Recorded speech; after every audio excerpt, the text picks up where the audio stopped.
October 30th, 2023. It is a Monday, the day before Halloween. Now, is Halloween All Hallows Eve? So today is All Hallows Eve Eve. Is that what it is? I don't know. Not sure how it works. I think the first is Walpurgisnacht. It's a German. I think that's November 1st. Maybe it's May 1st. Not sure. Get on my holidays. Day of the Dead coming up too. Halloween tomorrow. There's that freaking speed demon that drives that cargo van. Man, he passes everybody. He's nuts. Comes through every day. Anyway, big news over the weekend. Everywhere, you know, because nothing else is going on. Matthew Perry, star of Friends, died in a hot tub in California. Interesting thing is, you got a lot of people doing some digging on this, but on his Instagram, I think it was, one of his social media channels, prior to his death, leading up to it, there's some interesting posts. Somebody made some links to, you know, this is what I'm eating today, 3 cranberries, and then the leader of the band, the Cranberries, I think she drowned. Then you got him in a picture of him in a hot tub, I don't know how many days, maybe a day before he died. It's kind of interesting, because that's how he died, in the hot tub. Now, he had a lot of drug problems, alcohol, drug abuse throughout his life. He was 54 years old. Many issues there, so it's hard telling. He bragged about being, I guess, over pricked and boosted. He had shirts that says, you know, how much more vaxxed can I be? Something like that. I can't be any more vaxxed than I am. Something to that effect. But very open about, you know, pricking himself up. And apparently the initial reports are he had a heart attack or something happened in the hot tub. No coincidences, right? Hard to say. Had a lot of issues anyway, so you never know.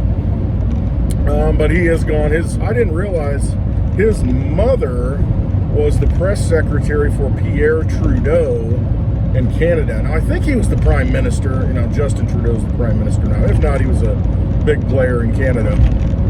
So she's connected, and then apparently his stepfather was that guy on, I think it's To Catch a Thief, you know, on NBC, Dateline, whatever it is, where they set them up, and you know, these men, you know, these pedophiles trying to meet up with the kids, and then they show up, you know, and, oh crap, you know, expose them. Interesting choice of words, but yeah, they'd catch them in the act.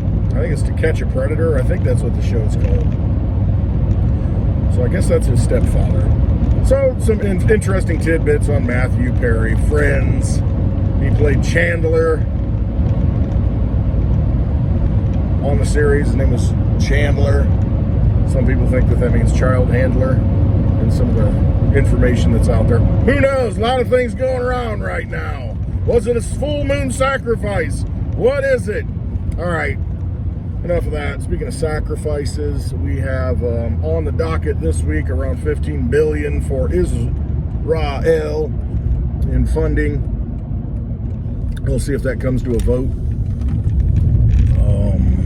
Over the weekend, we had Israel rolling troops into what is known as Palestine, or the West Bank, or you know, Gaza, I guess it was. Gaza is where some tanks are rolling in.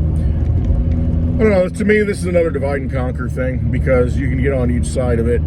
It's almost like, hey, there's a dead child, and you have to be told, oh, is that Israeli or Palestinian, you know, so that you know how to feel about that dead child. It's another one of those where you have to, they want you to take a side on the issue when there's really no good side to take. You know, they both killed people, and they both killed innocents, so, you know, how can you take one side or the other?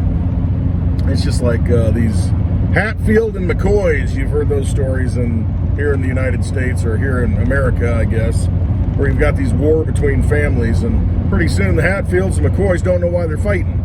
Something happened long ago, and somebody retaliated, so the other side retaliated against that retaliation, and retaliation after retaliation to the point where they are, and they don't realize why they're doing all this, why there's this big vendetta, why they don't like each other anymore. They just know they don't like each other. Pick a side. And it's the same kind of thing that you see in the Middle East. It's the same kind of thing you see all the time. You don't even know why you're fighting. Why do the Bears and the Packers not get along? I don't know. it's the way it is. And anything that happens feeds on that whole rivalry, I guess you could say. And it's the same thing with all kinds of different groups and factions around the world. And right now you see it playing out with the Palestinians and the Israelis. Or Zionists, it just depends, that's another faction. It depends who's fighting whom. What is going on here? What is all this? It's like glass all over the frickin' road. What the frick? Seriously, it looks like somebody broke glass all over the road. Wow. Okay. So you've got the Palestinians and the Israelis fighting, and for what reason? I don't think that's ice. I mean, yeah, it's 32 degrees, but okay, what is all this? There is, interesting. Hopefully it's ice that fell off some ice trunk or something. Holy cow. All right, but, you don't have to pick sides on this stuff. Two sides can be wrong. There's no point in trying to, justify one case over the other when they're both killing each other. And so that's what we're finding right now. Neither one of them is right. Neither one of them, maybe they're both wrong. And I just refuse to get involved in it. And my big thing is we shouldn't be sending money to fund it. Why are we funding this stuff? I get it. We're the cause of a lot of the problems because we funded a lot of this into existence. But at some point, you got to just cut loose and say enough is enough. We're not going to do it anymore. Well, that's the problem. You got too many people with vested interest in the military-industrial complex. And so they are going to turn the key off. That's what we need to do. So they are going to fund it because that is exactly how they get their, I blocked the light here. That's how they get their power. They want that funding. They want that money. They want that money created out of nothing. Balanced budgets don't matter. I don't care what they say. None of them, anybody who's in Congress that say we need to balance the budget, they're not addressing the real issue, which is the money itself that's debt-based. And when you get to a certain point, you can't balance it. Because when you have $1 trillion in interest payments, when you have to spend $1 trillion servicing the debt that's already out there, you're $1 trillion in the hole to start with. So if you balance the budget, you still are paying those debt payments. Unless you factor that in, then it's like, okay, so we've got a budget of $5 trillion. Well, it's down to $4 trillion now because $1 trillion is going to go to pay the interest on the existing debt. And that's just breaking even. You're not making a dent. See, it can't get paid off. $33 trillion is never going to get paid off. It's probably closer to $34 trillion now. By the week, it goes up. There's just no way to do it. And to sit and think and listen to these people pander to you and give you this line of crap that, oh, we can balance the budget. No, you can't. You can't balance the budget. It's over. It's way too far gone. And in fact, you can't balance the budget anyway in a debt-based system. You might be able to do it for a little bit, but again, at some point, the interest will catch up with you. And it's just unsustainable. And it's unsolvable unless you reset the whole thing. So unless they're talking about some way to break from the current monetary system, this whole Federal Reserve formed in 1913 system, which we didn't used to have, but we do now, until you break that and say, no, we're not going to do that anymore, and we're going to use something else, we're just going to create it out of the Treasury. See, they could do that. So why aren't they doing it? Well, because there are people that make money on the Federal Reserve System, there's private people in play, and so they're not government, and so, yeah. So that's why we're in this for 110 years of just destruction and robbing our energy until we have nothing. But we could, as a government, just say, hey, instead of saying, hey, Federal Reserve, we need money, and so you give them a treasury bond. Hey, here's $1 trillion. Oh, okay, we'll monetize that and we'll create $1 trillion in Fed notes, which we think are dollars, but they're Federal Reserve notes. Put those into circulation. Well, there's interest attached now because you floated a bond to do it. Guess what? You don't need to do that. You can create the money out of the Treasury interest-free, debt-free, and just put it into circulation. It's just as inflationary as how we're doing it now. It's just that you don't have all that debt to pay back. Why would we have to pay back the debt? Who are we paying back? Why do we need to pay anybody if you just create it out of the Treasury? See, this is just all smoke and mirrors, folks. Then you don't need to pay taxes on it because there's no interest. Everything you know has been a lie. And the key right now, where we're at in history, is to not get angry about it. Because a lot of people, because they want to defend their argument and say, well, no, this is the way it is. And, they're willing to die by this argument that they've never really researched, this thinking, this belief that just because someone told them, just because a parent or a teacher told them that this is true. Well, when that all gets unwound, you're like, wait a minute, I got 40, 50 years invested in this thought. I can't just change the way I think now. Well, yes, you need to. We all need to. There are going to be things happening that are going to rock your mind, rock the world. And you're going to find out that, wait a minute, how come I didn't know about this? How come, I was never told about this? And so you can defend an old paradigm of lies, because that's what they are. Or you can say, okay, I need to look at these things a little bit differently. You need to have an open mind. Be skeptical, but have an open mind.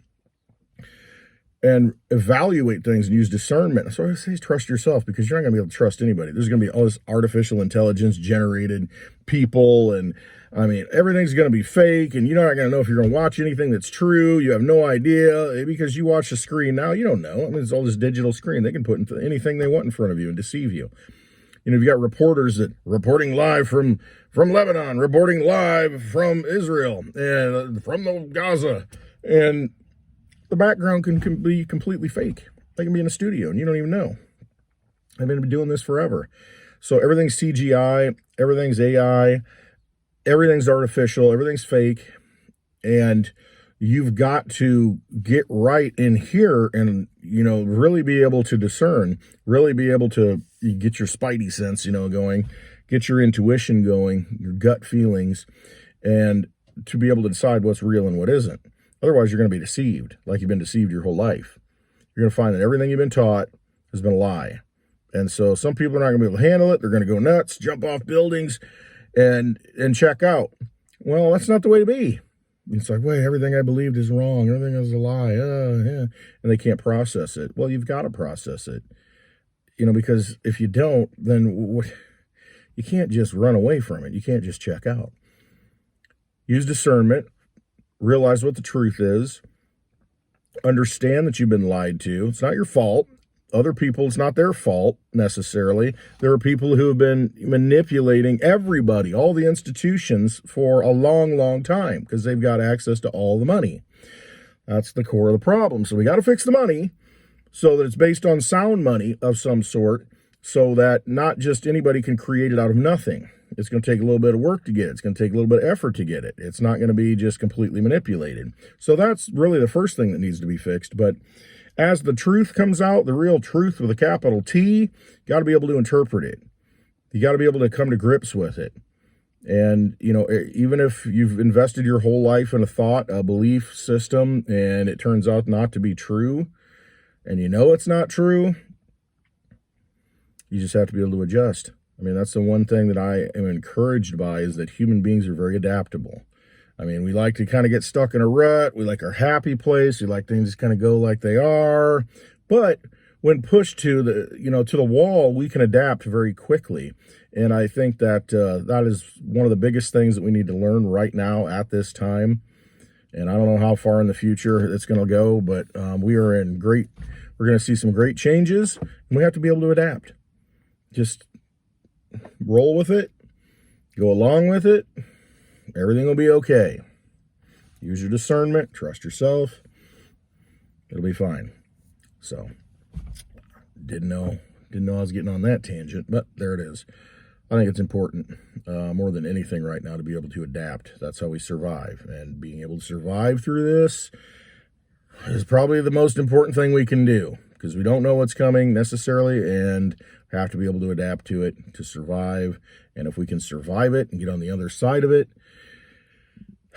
then we can manifest that new world. But we need to do that now. We need to manifest it every day. But then we'll really got to get rid of these vampires. That's what it comes down to. Got to get rid of them.